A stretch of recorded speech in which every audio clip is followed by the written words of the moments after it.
Sir government వచ్చిన తర్వాత retirement employees కానీ తీరని ద్రోహం చేస్తుంది అంటూ ఈ మధ్య సర్వీస్ నుంచి డిస్మిస్ చేయబడ్డ వెంకటరామరెడ్డి గారు చేస్తున్న ఆరోపణ, అందులో వాస్తవం ఉందంటారా?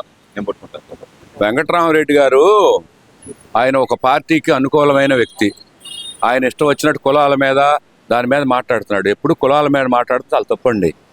రెండోది ఏంటంటే రిటైర్డ్ అయిన తర్వాత మాకు రావాల్సిన డిఏ ఏరియర్స్ కూడా ఈ గవర్నమెంట్ మెల్లిగా 1 by 1 వేసుకొచ్చింది. మొన్న ఈ మధ్య కూడా నాకు కొంత అమౌంట్ పడింది.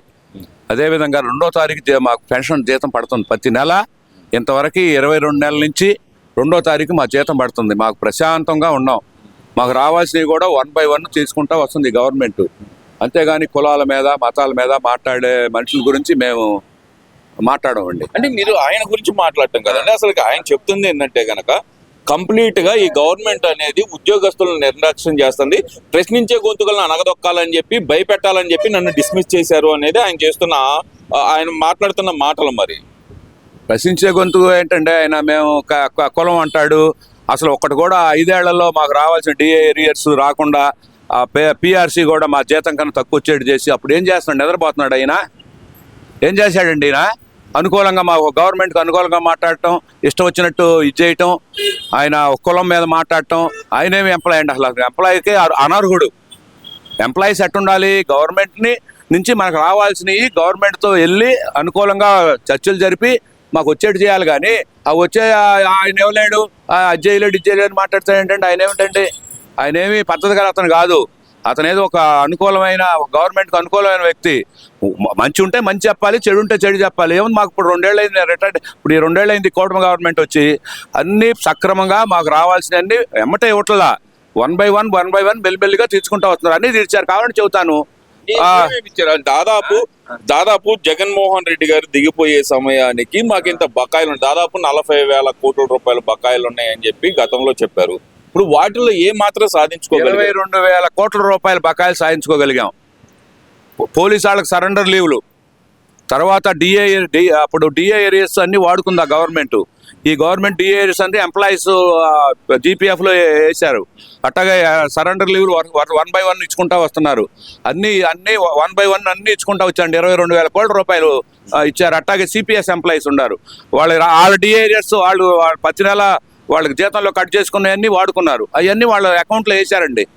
ఇంకా ఏం కావాలంటే వరుసనే 1 by 1 అంటే డబ్బులు ఉండాలి కదా, డబ్బులను బట్టి వరుసనే 1 by 1 వేసుకుంటా వస్తున్నారు. 22,000 కోట్ల రూపాయలు 22 నెలల్లో పెన్షనర్స్ కానీ ఎంప్లాయీస్ కానీ ఇచ్చారండి. ఇంకేం కావాలండి? అంటే ఇప్పుడు ఏదైతే ఉందో పిఆర్సీ కమిషన్ వేయలేదు, ఇంటర్మ్ రిలీఫ్ ఐఆర్ఎఫ్ లేదు, కూటమి ప్రభుత్వం అనేది ఉద్యోగస్తులను అనగదొక్కడానికి మాత్రమే చూస్తుంది. దాంట్లో భాగంగానే వాళ్ళ బెదిరించే భాగంగానే నన్ను సస్పెండ్ చేశారు, ఇది డిస్మిస్ చేశారు ఆయన చెబుతున్నారు. మరి అయ్యారు మాకు అంత ముందు పెన్షన్ రావటమే కష్టంగా ఉంటే మా డిఏఎస్ నాకు రావాల్సిన 3.5 లక్షల రూపాయలు డిఏఎస్ ఎగ్గొట్టారు.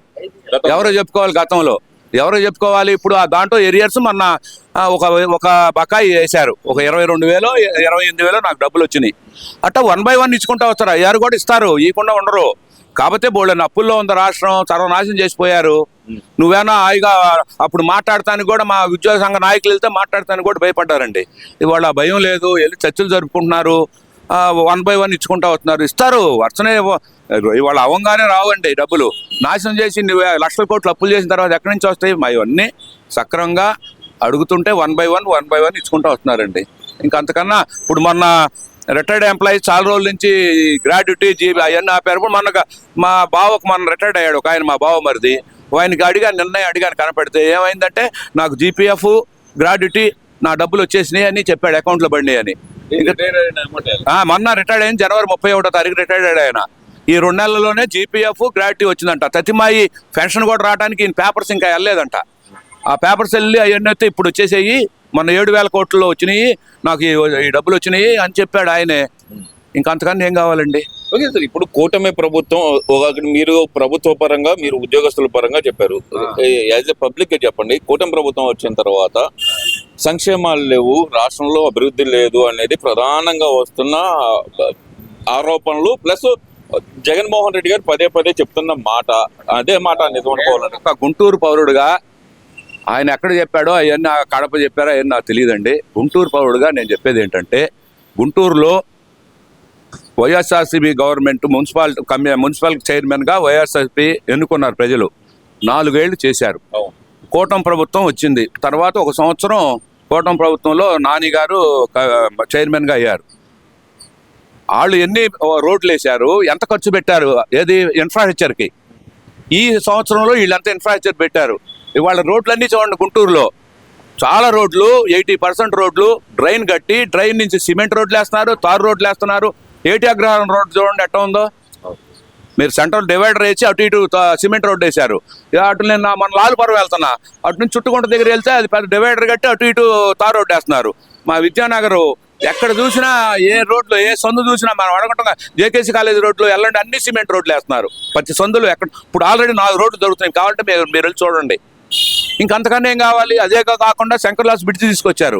నందివెలుగు బ్రిడ్జి అప్పుడు 2018లో తెలుగుదేశం గవర్నమెంట్లో బిగించేస్తే అది ఆపేశారు. ఆపేసిన తర్వాత ఆయన మళ్ళీ బిగిన్ చేశాడు. బిగిన్ చేసి మళ్ళీ కొద్దిగా చేశాడు, ఆపేశాడు. 5 ఏళ్ళు మళ్ళీ కావాలా? ఒక బ్రిడ్జి అవడానికి ఎన్ని ఏళ్ళు కావాలంటే 2 ఏళ్ళు కావాలా? 2 ఏళ్ళు కావాల్సిన బ్రిడ్జిని ఆపేసి 5 ఏళ్ళు ఇప్పుడు మళ్ళీ బ్రిడ్జి బిగిన్ చేయించారు పెమ్మసాని చంద్రశేఖర్ గారు. ఆయన 400 కోట్ల రూపాయలు తీసుకొచ్చి గుంటూరు అభివృద్ధి మీకే కనపడుతుంది. మీరే చూడండి. మీరు వెళ్ళి సందులు రండి, చూపిస్తాను నేను గుంటూరులో. ఎక్కడ చూసిన అభివృద్ధి గుంటూరులో. ఇన్ఫ్రాస్ట్రక్చరు ముందేం కావాలా? దోమలు తగ్గినాయి. ముందేం చేస్తున్నారు? డ్రైన్లు కడుతున్నారు. డ్రైన్ నుంచి డ్రైన్ టు డ్రైన్ రోడ్లు వేస్తున్నారు. ఇంకా ఏం కావాలండి? అభివృద్ధి అంటే ఇక్కడే 4 ఏళ్లలో ఈ గవర్నమెంట్ వైఎస్ఆర్సీపీ గవర్నమెంట్ ఏం చేసింది గుంటూరు మున్సిపాలిటీలో, అదే కూటమి ప్రభుత్వం ఏం చేసిందో మీకు ఉదాహరణ కనపడుతుంది. గుంటూరే. మీరు అభివృద్ధి చెబుతున్నారు, బానే ఉంది. సంక్షేమాన్ని గాలికి వదిలేసి, పేదల సంక్షేమాన్ని గాలికి వదిలేసి చంద్రబాబు నాయుడు గారు వాళ్ళకి ఇవ్వాల్సిన సంక్షేమ పథకాలన్నీ ఇవ్వట్లేదు అనేది ప్రధానంగా చెప్తున్నమాట.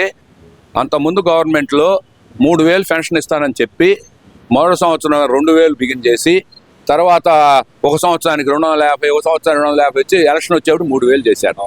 అదే కూటమి ప్రభుత్వంలో చంద్రబాబు 4000 ఇస్తా, అంతకుముందు 2 నెలలు కూడా అంటే ఒకసారి 12,000 ఇచ్చి, అదేవిధంగా వికలాంగులకి 6,000, ఇంకా రకరకాల 9,000, 15,000 అట్ట. అది ఒక సంక్షేమ పథకం. అన్న క్యాంటీన్లు ఒక సంక్షేమ పథకం. అంటున్నారు కదా. ఏమండి, వేస్ట్ అనేవాడు అనుకుంటా ఉంటారు. సంక్షేమ పథకం అనేది మరి ఆయన చేసినవి కూడా అన్ని వేస్టే కదా. సంక్షేమ పథకం అనేది వేస్ట్ కాదు. అన్న క్యాంటీన్ అనేది వేస్ట్ కాదు. అన్న క్యాంటీన్లో 5 రూపాయలకి ఇప్పుడు వెళ్ళి మనం భోజనం చేద్దాం. గుంటూరులో ఆర్టీఓ ఆఫీస్ దగ్గర ఉంది అన్న క్యాంటీన్లో 5 రూపాయలు భోజనం ఎట్టుందో మీరు చెబుతారండి. మీ సాక్ష్యంగా ఇద్దరం వెళ్ళి భోజనం చేద్దాము, అన్న క్యాంటీన్కి వెళ్దాము. అన్న క్యాంటీన్లో భోజనం చేద్దాం. అంత శుభ్రమైన భోజనం 5 ఏళ్ళు ఇస్కానాలు చేస్తున్నారు, 5 రూపాయలు పెడుతున్నారు. ఇంకంతకన్నా ఏం కావాలి? అది సంక్షేమ పథకమే. రైతులకు 15,000 వేస్తున్నారు, అది సంక్షేమ పథకం కాదా? అంతకుముందు మీరు ఎంత వేశారు? వీళ్ళు గవర్నమెంట్ 6,500 సెంట్రల్ గవర్నమెంట్ ఇస్తే 7,500 చంద్రబాబు ఇచ్చి 15,000 వేశారా లేదా? 20,000 వేస్తున్నారా లేదండి? 3వ పథకం. తల్లికి వందనం. ఇంట్లో ఎంతమంది ఉంటే అంతమంది 3 ఇచ్చారు కదండి. మరి ఇంకేంటి సంక్షేమం కావాలి? ఎన్ని సంక్షేమాలు కావాలి? ఆడవాళ్ళకి బస్సులో ఫ్రీగా ఇస్తున్నారు కదా బ్రహ్మాండంగా. ఆడవాళ్ళందరూ తీర్థయాత్రలు చేస్తా, తిరుపతి అన్ని తీర్థయాత్రలు చేస్తా బ్రహ్మాండంగా ఫ్రీగా వెళ్తున్నారు. ఇంకేం సంక్షేమం కావాలండి? సంక్షేమం అనేది చెప్పినవన్నీ వరుసనే 1 by 1 చేసుకుంటూ వస్తున్నారు. సంక్షేమం కావాలంటే నువ్వు చెప్పినట్టు 2,000 ఇస్తాయని చెప్పి 3,000 5 ఏళ్ళు ఇవ్వడం కాదు. ఒక్కసారి 4,000 అన్నా 4,000 ఇస్తుంది గవర్నమెంట్. అది సంక్షేమం. సంక్షేమం ఉంది, అభివృద్ధి ఉంది, 2 ఉండాలి. 2 రకాల. ప్లస్ మాకు అమరావతి ఉంది. అమరావతిలో పనులు చేస్తున్నారు అంటున్నారు. సెల్ఫ్ ఫైనాన్స్ ప్రాజెక్ట్ అంటే ఏంటో తెలుసండి? రూపాయి గవర్నమెంట్ పెట్టదు అమరావతికి. క్లియర్గా చెబుతున్నా మీకు.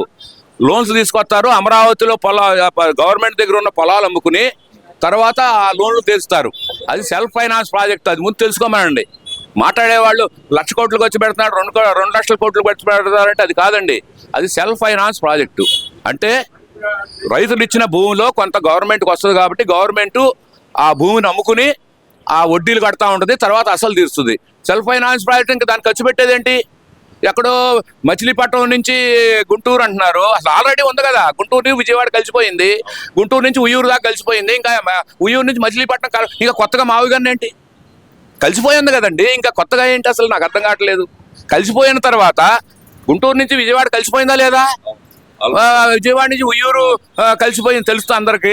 ఉయ్యూరు నుంచి ఇంకా కొద్దిగా అది కూడా మామూలుగా ఈ రోడ్డు 6 లేన్ అప్పుడు Uyyuru to Vijayawada to Machilipatnam 6 lane వేస్తానంటున్నారండి. ఆల్రెడీ కలిసిపోతుంది. ఇంకా నువ్వు కొత్తగా మావిగానే ఏముంది? ఇంకా కడతాం ఎందుకు? సెల్ఫ్ ఫైనాన్స్ ప్రాజెక్టులో ఇంకా నువ్వు మావిగాని ప్రేరణ ఖర్చుగా పెడితే 500-600 కోట్లు ఖర్చు పెట్టాలి. అసలు 500 కోట్లు కాదు, ఇది సెల్ఫ్ ఫైనాన్స్ ప్రాజెక్ట్లో రూపాయి ఖర్చు పెడతలే గవర్నమెంట్. అది ముందు అది అర్థం చేసుకోమనండి. ఇప్పుడు చవటం కాదు, సెల్ఫ్ ఫైనాన్స్ ప్రాజెక్ట్ ఏంటంటే రైతులు ఇచ్చిన పొలంతోనే రైతులు అది ఆ పొలం అమ్ముకుని గవర్నమెంట్ దానికి వడ్డీలు కట్టుకుంటా అసలు కట్టుకుంటా వస్తుంది. మరి సెల్ఫ్ ఫైనాన్స్ ప్రాజెక్ట్ని తీసుకొచ్చి మీరు దానికి ఖర్చు పెడుతున్నారంటే ఎట్లా అంటారండి? ఋషికొండకు 500 కోట్లు ఖర్చు పెట్టారు. ఎందుకు ఖర్చు పెట్టారు? ఎవరికి రాష్ట్రపతి ఉండడానికి 500 కోట్లు కావాలా? నువ్వు రాష్ట్రపతి అంటున్నావు, ప్రధానమంత్రి అంటున్నావు. ఎక్కడండి రాష్ట్రపతి ప్రధానమంత్రి? వచ్చి మన రాష్ట్రపతి వచ్చాడు, ఎక్కడ ఉన్నాడండి? నావల్ దాంట్లో ఉండాడు. ఇంకా దానికి నువ్వు విలాసవంతమైన జీవితాన్ని కొండ మీద కూర్చుని సముద్రం చూడటానికి కట్టుకుని నువ్వేమని చెబుతున్నావు ఇవాళ? అది రాష్ట్రపతి వచ్చినప్పుడు అది అని చెబుతున్నావు. అక్కడే 500 కోట్లు అంటే ఒక బిల్డింగ్కే 500 కోట్లు ఖర్చు అయినప్పుడు ఇక్కడ ప్రజలకు కావాల్సిన రాజధాని లేని రాష్ట్రం మొత్తం ప్రజలందరికీ మరి కావాలి కదా. అది కాదు సెల్ఫ్ ఫైనాన్స్ ప్రాజెక్టు. దాని గురించి అసలు ఊరకనే అసెంబ్లీలో లేదులేండి, మండలిలో ఊరినే మాట్లాడటం కాదు,